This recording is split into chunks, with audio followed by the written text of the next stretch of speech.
Bueno, un desafío. Y esa es la opinión desde afuera. Ahora vamos a tener una opinión con militancia, Sí, con un conocimiento partidista y político, aunque hace mucho que este político ha dicho que los políticos en receso sirven para poco, y mostraba en días pasados unas yaguas. Yo recuerdo cuando uno bajaba en yagua, esos son los esquís del pobre realmente.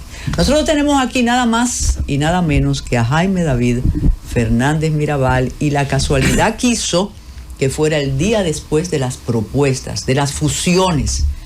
Digo, era necesario esta fusión. Pero ¿cuándo van a ser realidad? Bienvenido, Jaime, siempre nos agrada teneros. Sí, gracias a ustedes. Quisiéramos tenerlo más frecuente. Gracias, siempre que haya la oportunidad, cuando vengo a la capital, pues así lo hacemos. Muy complacido de compartir con ustedes y por sobre todo compartir con ese público amplio y bastante juicioso que las escucha a ustedes en sus análisis. Muchísimas gracias. Antes de comenzar con todas las propuestas presidenciales, por personas que tengo en su provincia, en su municipio, me dicen que ayer hubo un homenaje a un artista muy querido por allá. Sí, nosotros hacemos todos los años, por declaración del Ayuntamiento de Tenares, el Basilio Day. Es como el Día de Basilio, en conmemoración del gran maestro del acordeón Basilio Martínez, que murió hace algunos años, y entonces se hace en la calle del Arte.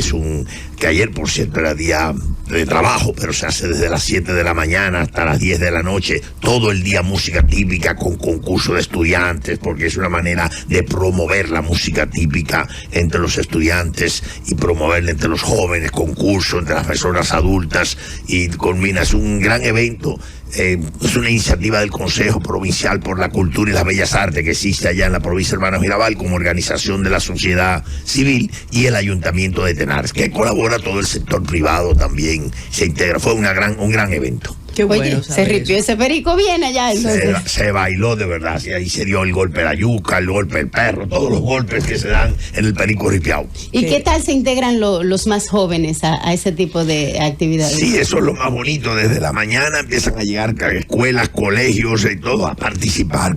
Tienen parejas que concursan, parejas que bailan así, parejas que cantan. O sea, ayer el Liceo en Arte, Julián Javier, presentó unos pericos ripiados maravillosos producidos por ellos. Él también, el Liceo Científico, porque son los que aplican la metodología STEAM, que tiene el componente arte y se promueve ese tipo de música. Muy bien, muy bueno. Eso fue espectacular. Eso se debería reeditar en todos los ayuntamientos del país, porque hace falta, Jaime David.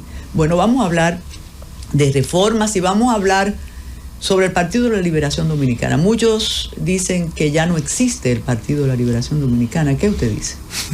Sí, eso siempre se puede decir. Yo recordé estos días que yo entré en el 1978, en septiembre, al PLD, cuando acabamos de salir de un proceso electoral del 78, donde el PLD sacó 18,000 votos, una significación con la figura de Juan Bosch, y donde muchos dirigentes dejaron de creer que eso era un proyecto posible, y se abrió la discusión de la conferencia Ho Chi Minh, en donde se discutió una serie de documentos y de estrategias, hizo un análisis crítico y autocrítico, una evaluación, y entré en ese momento donde se había ido un gran grupo de dirigentes, se fue, que otros fundaron la unidad del Partido de la Unidad Democrática, y se fueron otros que luego volvieron, pero surgió una nueva camada de dirigentes en el PLD. Lógicamente así estará pasando a partir de este Congreso. El Congreso estamos discutiendo, es un proceso más amplio, y hay voces agoreras que dicen lo que les gustaría que pasara, que desaparezca el PLD, porque el PLD es el único que existe como partido donde en cualquier campo, cualquier comunidad aparece un comité de base del PLD, que sea más fuerte o más débil, que esté en peligro de desaparecer o de fortalecerse, pero está. A diferencia de las otras organizaciones políticas, agrupaciones que sacaron más votos que nosotros, se fundamentan alrededor de personas, no tienen estructura de base. El PLD es el único que gira alrededor de una estructura. Y eso indiscutiblemente, los que le gustaría que desapareciera el sistema de partido y que todos estuviésemos dirigidos por agrupaciones políticas, pero sin estructura organizada, lo que permite que se dirijan las decisiones políticas, se discutan en las redes sociales, y el neoliberalismo encabeza eso, le gustaría que desaparezca el PLD, pero no es así. El PLD cada día se fortalecerá más.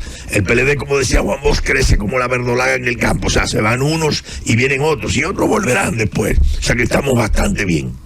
Pero es indudable, Jaime David, que el PLD recibió un golpe duro, como dice el poema. Varios golpes. Y algunos decían que ustedes no reaccionaron en el momento y que quizás eso permitió ese descenso de la aceptación y una especie de descrédito. Sin embargo, se han quedado un grupo de firmes PLDistas que están tratando de mantener eso que usted ha dicho.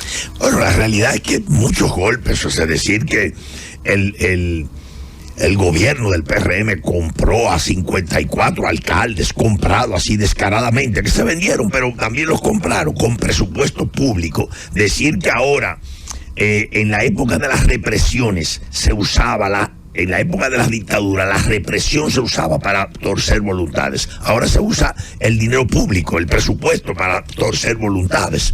Y decir que se nos sometió a una campaña de descrédito al máximo, que se iban a presentar 500 expedientes, luego se presentaron algunos que están ahí en el NIE, porque ni son descargados ni son condenados. El único que fue el descargado fue el del 13 de la lotería, porque era el caso de ellos. Pero los casos nuestros, no sabemos ahora quiénes son los que eran serios y quiénes no, quiénes cometieron delito y quiénes no, porque todo lo que se quiere jugar con la imagen de que todos los PLDistas son ladrones, los menos malos se fueron a la FUPU y los angelitos están gobernando. En la medida en que el gobierno siguen explotándole casos de corrupción, en la medida en que el gobierno sigue dando una muestra de que no logra cohesionar, porque al fin y al cabo cada funcionario va por su cuenta, por su lado, en esa misma medida se ven los resultados: crisis de apagones, crisis de la canasta familiar, crisis de los servicios públicos de salud. En esa misma medida la gente dice, bueno, pero el PLD no era tan malo como decían, pero hay que seguir atacando al PLD porque lo importante es que no levante cabeza. Si reaccionamos o no reaccionamos a tiempo, yo creo que se hizo lo correcto en su momento, porque tampoco puede usted vivir aguajeando, queriendo que presentarnos de bravucones, cuando en realidad tal vez no estábamos preparados para eso. Y entonces ahora es que hay que fortalecer al partido para defender al pueblo, digamos, de una crisis profunda en la que nos ha metido esta gente. Nunca te has caracterizado por ser pugnaz. Tú has defendido, y vamos a hablar de medio ambiente, naturalmente, pero ahora acabas de decir que compraron con dinero público 54 alcaldes. Pero yo me imagino que el presidente no sabe eso. No fue transparente. Hay que decirle que fue con mucha transparencia. Usted se cambiaba, y hablamos solo de alcaldes, no digamos de diputados y de dirigentes que perdieron. Fue muy transparente. Usted era alcalde y se cambiaba y inmediatamente le aparecía en el presupuesto de su ayuntamiento un bullugón de dinero, como dice la gente, para hacer aceras, contenes, porque eso es lo que mueve el peso. O sea que eso pues no se hizo a la escondida, fue muy transparente que se hizo, esa es la realidad. Entonces yo creo que no es que si uno no lo sabe o no lo sabe el otro, es como una política dirigida, inclusive más arriba de ellos, una política que está dirigida no solo a crear el ambiente de que los políticos somos todos unos mentirosos o somos todos corruptos, sino que ahora todos nos vendemos, todos se venden. Y para que se venda Carmen, que es una dirigente, pues mejor me vendo yo abajo, porque para inducir el pensamiento de que venderse no es nada. Si se vendió fulano, que era un senador, o un diputado, o un alcalde, o un ex dirigente, pues ¿qué hago yo que soy de abajo? Me vendo también, porque eso es una conducta inducida, pero no se dan cuenta que eso genera toda una destrucción del sistema de partido. Y esa destrucción del sistema de partido es lo que ha llevado al caos a Venezuela, a Perú, a Ecuador, a todos esos países donde desbarataron a todos los partidos tradicionales porque tenían defectos, y ahora no hay interlocutores, surgen unas figuras individuales. Pero ¿qué pasa? Una figura individual no puede dominar. Después que usted se va de ahí, ¿qué va a pasar entonces? ¿O se va a quedar eternamente? O sea, ese daño que se le está haciendo al sistema de partido, que lo está haciendo este gobierno y este partido, que es, bueno, no un partido, es una agrupación política grande, porque está agrupada alrededor de un objetivo, combatir aquello, pero no es que hoy el PRM tiene comité de bases o comisiones en las comunidades. Por eso tienen que elegir a toda su gente, la eligen por unas famosas encuestas, porque no tiene una estructura que la pueda elegir. Ojalá el PRM, la Fuerza del Pueblo, se dediquen a estructurarse como está el PLD, porque una sociedad, una democracia que es frágil como la nuestra, se fortalece en la medida en que el sistema de partidos se fortalece, pero hay una tendencia a querer destruir el sistema de partidos, y en eso ha entrado el gobierno por conveniencia coyuntural, pero eso traerá unas consecuencias muy negativas para el país. Don Jaime, ¿y qué han pensado ustedes qué estrategia han concebido para tratar de hacer resurgir la moral en esos PLDistas de corazón, que bueno, quizás tienen sentimiento por su organización, pero se han sentido tal vez decepcionados por el desempeño que tuvieron ustedes tal vez como oposición, que quizás los dejaron abandonados en los últimos 4 años, que no sacaron la cara mientras el país quizás estaba pasando un momento difícil, para que bueno, que regresen y que les acompañen tal vez en este periodo que ustedes están otra vez reencauzando. Como el PLD no puede vivir solo en el pasado, y recordar que tuvimos 20 años en el poder con crecimiento económico permanente, con estabilidad, con paz social, con respeto a los derechos humanos. Eso fueron, no podemos vivir solo del pasado, que logramos reducir la pobreza, que logramos implementar programas de educación de calidad tan extendida, los servicios de salud bastante estabilizados. No se puede vivir el pasado, hay que vivir hacia el futuro ahora, y hacia el futuro es, lo primero es que si nos agarraban de brazo y nos estaban sacando sangre por todos lados, porque era desangrando el liderazgo del partido con la política de uso del dinero público, ahora lo que tenemos que hacer es recomponernos, y lo que estamos haciendo en este Congreso es un proceso de recomposición, de fortalecimiento de las estructuras básicas, la discusión de los documentos, porque de la unidad de las ideas nace en forma natural la disciplina, decía Juan Bosch. O sea, usted se unifica, y eso es lo que estamos haciendo en este proceso. Por eso a veces alguien dice, pero que salen a oponerse. Bueno, mientras nos estamos, como si usted dijera, estamos en una especie de invernadero fortaleciendo la plantica, lo menos que podemos hacer una matica es sacarla al sol tan brusco. Hay que tener un proceso, y ahora lo que estamos haciendo es ese proceso de fortalecimiento.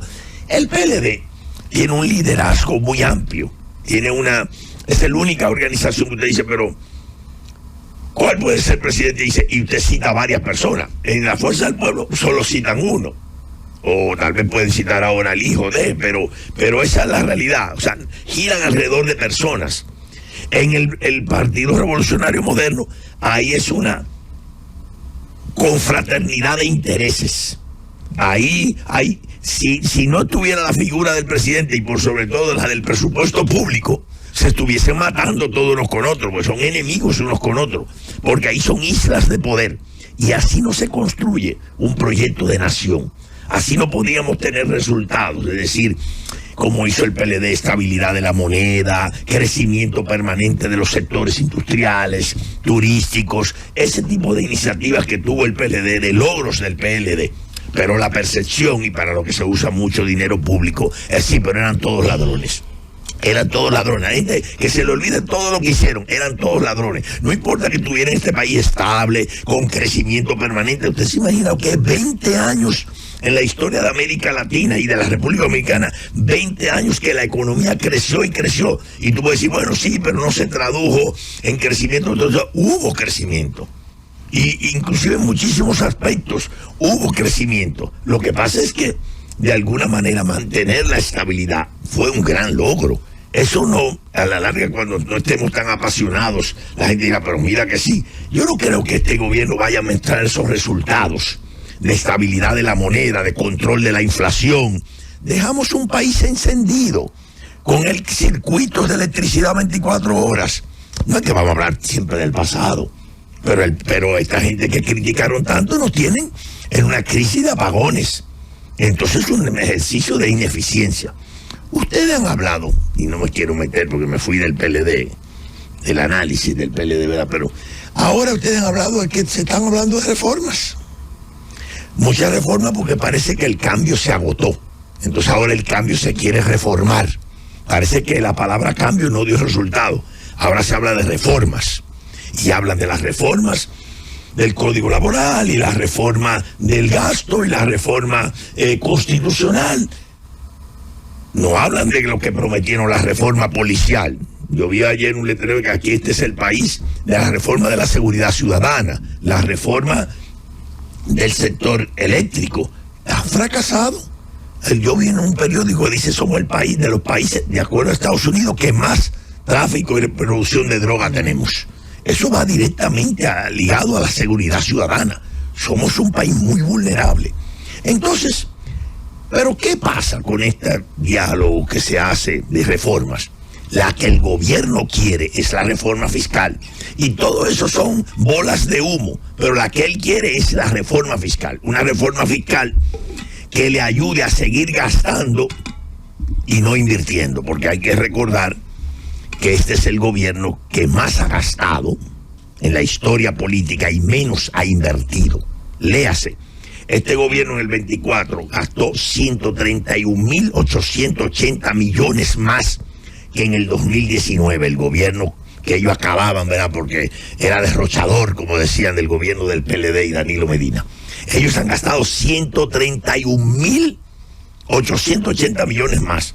Sin embargo, la inversión, de acuerdo al Producto Interno Bruto, es de 2.23, la más baja de la historia de los últimos 50 años. Más baja que la del doctor Jorge Blanco, que fue 2.43, que estuvo bastante frágil, y era el que rompía récord. Ahora es 2.23, quiere decir, los que más gastan y menos invierten, es este gobierno. Por ejemplo, en Puerto Plata, provincia de la doliente, nuestro aquí de los dos, Puerto Plata se invirtió este año 1.050 millones menos que en el 2019.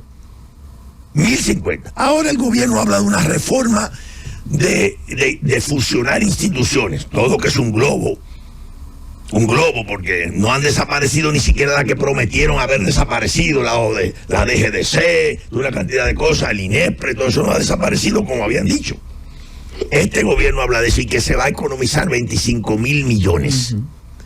No, este gobierno lo único que tiene que hacer es intentar volver la nómina a lo que era el 2019, que tanto criticaban el supernumerario, porque de nómina es que estamos gastando tanto dinero.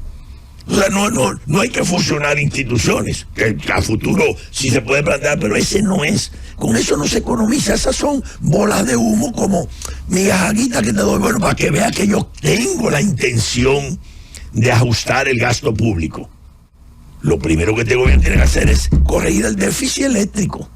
Y lo que tiene que hacer es ajustarse ellos, decir, no es parar ni que la compra a partir del 2024, donde dieron pensión a todo el que no. Hay que recordar que en Puerto Plata hay cientos y cientos de miles de personas en Puerto Plata pensionadas que nunca trabajaron en el Estado, con 75.000 pesos, por ejemplo.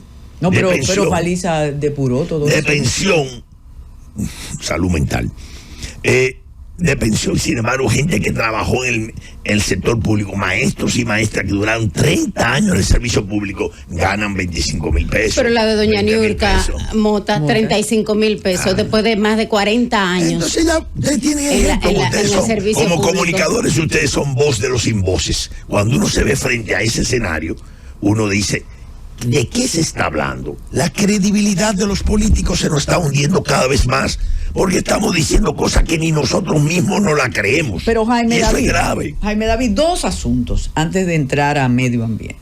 Yo no sé por qué se dice medio ambiente. Y no ambiente entero, ¿verdad? Exacto, siempre me ha preocupado. Tuve que aplicar el miedo ambiente en algún momento determinado. Con eso que usted ha descrito, ¿por qué la gestión del presidente tiene una aceptación extraordinaria? Tendríamos que hacer un análisis sociológico del presidente. Porque esa aceptación, de alguna manera, que es un análisis, y dice, pero ven acá, esto no va bien. Hay un problema de gerencia, porque aquí cada funcionario va por su lado y cada uno está gastando por su cuenta. O sea, cuando yo veo que estamos construyendo un peaje nuevo que debe haber costado cientos de millones. Y sin embargo veo que los otros peajes, no el de Pedro, los otros, los nuevos de la circunvalación están en deterioro franco. Yo me pongo a pensar, ¿dónde está la gerencia? ¿Dónde estamos? ¿Se lo estarán contando al ministro las cosas que estarán pasando? ¿O el presidente pasa por ahí o no pasa por ahí? Creo que hay un tema de simpatías en las encuestas, no lo sé, y tal vez una buena persona, tal vez será por eso, pero en el fondo gobernar es un ejercicio de gerencia, gobernar es un ejercicio de resultados, y cuando usted no puede mostrar unos resultados de acuerdo a lo que usted había planteado, entonces hay que revisar. Cuando usted se nombra jefe de la policía, usted mismo, porque y todos los lunes a dirigir la policía, y luego los resultados en la policía no han resultado, no se han visto, lógicamente él no se puede cancelar él mismo, porque antes se usaba en los gobiernos que cuando no funcionaba cancelaban al jefe de la policía, pero ahora mismo el presidente no se puede cancelar él, porque él es el que está dirigiendo la policía. Pero eso no va bien, eso no va bien. Y ahora, si ellos creen que va bien, más preocupado estaría yo, porque entonces cuando usted no tiene conciencia de enfermedad, es lo más difícil en salud mental. Para tratarle un tratamiento a alguien, cuando esa persona no reconoce que necesita ayuda, ¿cómo usted se la da?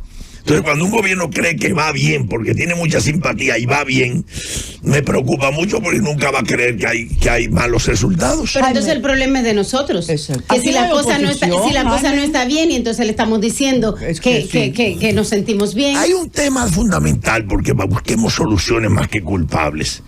La organización social es débil cada vez más. Usted ve que todo el mundo, casi nadie quiere participar en las juntas de vecinos ya. Casi nadie quiere participar en la sociedad de padres, en las asociaciones de padres y amigos de la escuela, en los comités de salud. No hay grupos ecologistas casi. O sea, parte del trabajo del neoliberalismo es destruir la organización social, que se implemente el tema de lo mío primero, lo mío adelante, sálvese quien puede. O sea, la fragmentación la atomización del pensamiento social nos lleva a una fragmentación de la acción. Y ahora no hay grupos que estén presionando la aplicación de las leyes para el tema de cambio climático o para el tema X. O sea, no hay una debilidad en la organización social. Y los medios de comunicación, que son voz de los sin voces, y las iglesias, que son voz de los sin voces, están bastante permeados. Muy permeados en términos de, no sé, nos hemos ido acomodando a conveniencias particulares. Y eso nos debilita como sociedad. Para no buscar si el culpable o la sociedad, simplemente falta fuerza desde la sociedad para reclamar. Y yo siento que falta mucha voluntad de parte del gobierno para solucionar, porque se dedica a decir cosas aéreas, pero no son las fundamentales. Yo pienso que el escenario mejor para un político, como es el presidente Abinader, es que no tenemos oposición organizada y que aquellas organizaciones de la sociedad civil tan pugnaces en otra época realmente ya dejaron ese oficio. Pero algo importante, y tenemos que hablar de salud mental también. No es muy difícil cuando usted le habla a un grupo de jóvenes o de adultos mayores de la necesidad de fortalecer al PLD. No le dicen, pero es que esa gente está sometida. Todas son unos ladrones. ¿Cómo usted hace? Y corrupto. ¿Cómo usted hace para...? Mire, la política es la única acción social colectiva capaz de transformar. La política es la única acción de la colectividad capaz de producir cambios, porque fuerza los cambios. Por eso hace muchos años que se ha abierto toda una campaña de descrédito a la política. Dice, sí, porque los políticos son los que lo han hecho. Sí, cogen los hechos malos de los políticos, los dan a conocer o los magnifican o los dan como son, porque malos hechos han conocido, para desacreditar la política como ciencia. Como que yo tomara todos los actos de los médicos malos, comerciantes, y dijera que la medicina es un negocio. O como que yo dijera que los ingenieros corruptos, la ingeniería es una corrupta. No, porque la política es la que produce cambios. Entonces, si hay un daño que se ha hecho, es el descrédito a la política, especialmente entre los jóvenes. Porque ¿quiénes son el sector poblacional que más deseo de cambiar tiene? La juventud. Entonces ahí es donde se ha trabajado más para que la juventud diga, política, no me hable de eso, son todos ladrones, son todos iguales, todos no sirven, los políticos no sirven, porque esa es la línea, si los jóvenes no se organizan. Y los jóvenes no se dan cuenta que están siendo dirigidos por las redes sociales, porque el objetivo final del neoliberalismo es dirigir a los pueblos por las redes sociales.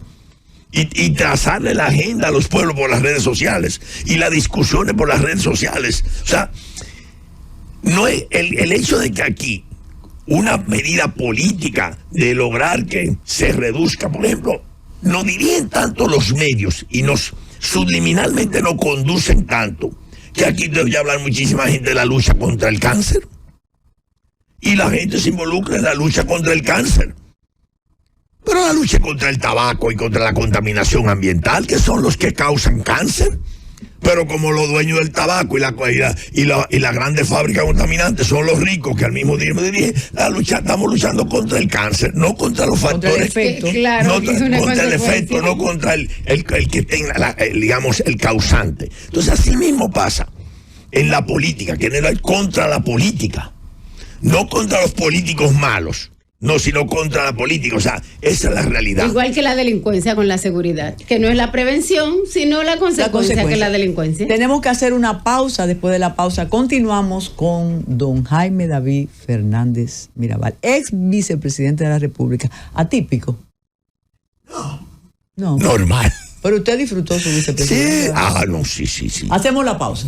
Se llama la vía Apia, la vía de los Dolores, hermosísima ahí en Higüey, con las estaciones de dolor, del Via Crucis. Sí, muy contentos todos los higüeyanos. ¿Qué hacemos con el ambiente? No el ambiente de fiesta, ¿no? ¿Por qué la gestión de Jaime David Fernández Mirabal, y lo reconocen hasta sus mayores adversarios? Incluso hay un oyente muy querida que está en otro programa, que es muy, muy anti suyo, y dice, no, pero él protegió el ambiente. ¿Por qué fue mágica esa gestión suya que todavía sus adversarios la recuerdan y ahora no hemos podido lograr más nada? ¿Qué usted hizo? Bueno, en realidad yo hice un poco cumplir un programa que me entregaron de gobierno. Y como yo había decidido que no iba a competir más para la presidencia de la República, yo decidí hacer cumplir la ley. Mira que sí, pero la ley, hacer cumplir la ley. Y eso costó mucho dolores de cabeza, muchas llamadas de Palacio, muchas llamadas, dale un chance a esta, un chance a otro. Todo es posible, pero que cumplamos la ley. Porque decidí sentar un precedente. Y yo llegué ahí por 3 años, duré 3 años. Ese fue el acordado, yo voy por 3 años y eso. Pero cumplir la ley. Cuando se cumple la ley, y lógicamente conté con mucho apoyo desde el gobierno y desde otros poderes del Estado, la Suprema Corte de Justicia, el magistrado Subero, que todo el que se meta en una área protegida, que lo saquen, no tiene derecho a incoar ni que un procedimiento judicial porque se metió donde no era, como agarrar a un ladrón infragante. O sea, creo que eso es lo que se logró. Establecer la defensa de las áreas protegidas, el cumplimiento del tema de los desechos, cuando eso no había la ley de los desechos, pero sí, creo que eso le daba un gran equipo. Y lógicamente, algo que se había hecho nosotros en el gobierno cuando era vicepresidente, el presidente Leonel Fernández, era el plan Quisqueya Verde, reforestar, especialmente en las cuencas hidrográficas, que es donde viven los más pobres de los pobres.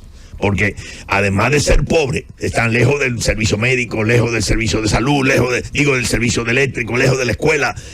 Ahí se crearon 350 brigadas trabajando permanentemente sembrando. Por eso usted ve zonas que usted alcanza a ver la montaña totalmente verde. No solo en Villa Altagracia, en muchísimos pueblos, en Derrumbado de Mahoma, en Ocoa o el Derrumbado en Azo, en Padre de las Casas, usted la ve verde. Y todo diría porque. Pero entonces se usted sembró. necesitó, además del apoyo oficial, que las comunidades se identificaran con los proyectos. Sí, siempre que se trabaja con las comunidades las cosas son sostenibles. O sea, yo siempre he creído, antes le llamaba una alianza gubernamental y no gubernamental. Ahora se llaman alianzas público-privadas, las APP, solo que se ven más en función del beneficio económico. Yo la veía siempre del beneficio social que tiene. Cuando usted se alía a las organizaciones de la sociedad, pero donde mutuamente cada uno tiene que dar y recibir, yo creo que se tienen buenos resultados. Inclusive bajo la falta de credibilidad de los gobiernos. Cuando nosotros buscábamos tierra para reforestar con Quisqueya Verde, por ejemplo, mucha gente, ¿cómo es eso que el gobierno va a reforestarla gratis? Mi tierra, ahorita me la quiere quitar. Por eso aparecieron al principio gente de confianza de uno para sembrar, porque el beneficio del gobierno era tener gente trabajando de esas familias pobres.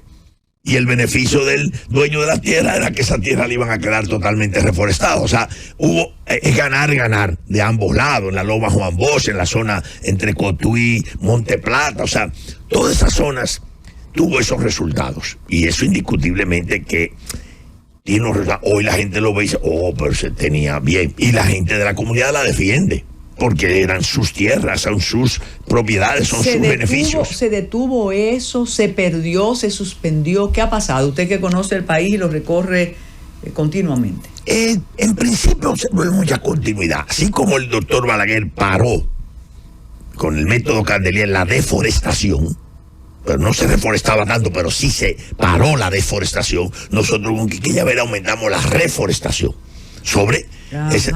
pero unas se habían regenerado de forma natural, tierra que la habían deforestado, sí. Al doctor Balaguer parar se habían regenerado de forma natural, otras las reforestamos. Entonces eso sí, se continuó nuestro gobierno, se continuó el gobierno del presidente Hipólito Mejía, se continuó luego en los gobiernos que volvimos y a veces cambiaban el nombre y estuvimos trabajando. Ahora se cometió el error de cancelar esas brigadas, pero no se repusieron. Se cancelaron porque uno de nuestros gobiernos, de nuestro ministro, decidió ponerle el salario fijo. Y eso generó distorsiones. Antes era por día. Y las mujeres eran todas capataz. Y el que no trabajaba ese día no cobraba. Entonces una manera de que la gente tenga que, luego al ponerle salarios fijos, eso generó un poco más. Y entonces este gobierno dijo, son botellas, lo quitó todo. Pero entonces no nombró nuevas brigadas en esas cuencas hidrográficas. Creo que hay una debilidad. Y eso le dio discontinuidad a las políticas. El otro día me reunía con el ministro nuevo, que lo veo muy deseoso de hacer cosas, y dije, mire, eso, las cuencas hidrográficas, tener una o dos o tres brigadas en cada cuenca, da unos buenos resultados porque marca una señal. Y en total, en esa zona viven pocas familias, pero si todas están ganando dinero alrededor de reforestar, eso da un gran beneficio. Pero es muy buena noticia que usted se reuniera con el nuevo ministro de Medio Ambiente. Sí, yo siempre tomo la iniciativa, y ahora también la tomaron ellos, cuando llega un ministro, yo le felicito, me pongo a la orden siempre, porque los buenos resultados de un gobierno no es que fracase el gobierno, es que seamos capaces de seguir impulsando políticas. Igual, claro. Hoy me he reunido con el ministro de Deportes, que me llamó a tomar un café, porque él quería conocer detalles. Así lo hice con el ambiente, y una vez fue a visitarnos. Le dije de manera jocosa. Dígame que no fue al Centro Olímpico, porque si usted ve cómo está eso, va a llorar mucho. Hablamos de eso un poquito, pero fui a visitarle y fui al ministro de Ambiente y fui al ministro de Salud, al de Educación, todos los temas en que yo crea que puedo humildemente aportar, siempre me pongo a la orden y trabajamos con esos ministros. Por eso yo soy poco dado a criticar específicamente a determinada la debilidad de un ministro o del otro. No, creo que en esto critico la debilidad que el presidente puede tener en el seguimiento a muchas cosas, que creo que lo primero, antes de ajustar el gasto público, es que el presidente tiene que meter a todos sus funcionarios en el mismo corral, meterlo al mismo sendero, porque ahí cada uno está por su lado, y eso sí que genera distorsiones y gastos superficiales, y lógicamente la estamos pagando nosotros. Don Jaime, pero escuchando esa experiencia que usted acaba de plantear con relación al tema de la reforestación, entonces no es solo el hecho de que haya voluntad política y que se disponga quizás de los recursos, es que también haya entusiasmo y haya disposición quizás de colaboración. Son como muchas cosas juntas. Sí, toda acción humana requiere de acciones multisectoriales. El problema hoy de la seguridad ciudadana es multicausal. Por tanto, su abordaje tiene que ser multidimensional. En Salcedo, por ejemplo, nosotros teníamos un área que se llamaba el barrio El Matadero, con gran nivel de vulnerabilidad. Pero entre nuestro trabajo en la reforma carcelaria, a donde la mayoría de los muchachos terminan cayendo allá, y el trabajo en la comunidad, y el trabajo nos hizo, y la cambiamos, se llama Villaflor, y hoy está lleno de pinturas en las casas con flores y todo. Y eso generó todo un proyecto de aumento del valor inmobiliario del área, todo eso, pero eso hay que darle continuidad. O sea, todo este tipo de cosas requiere de una voluntad mixta de lo público y lo privado. Requiere también de una participación del triángulo de la estructura social: gobierno central, gobiernos locales y sociedad organizada. Cuando uno de los tres falla, las cosas se debilitan. Dice Francis que otra pausa. El tiempo se ha ido rápido. Adelante, Francis.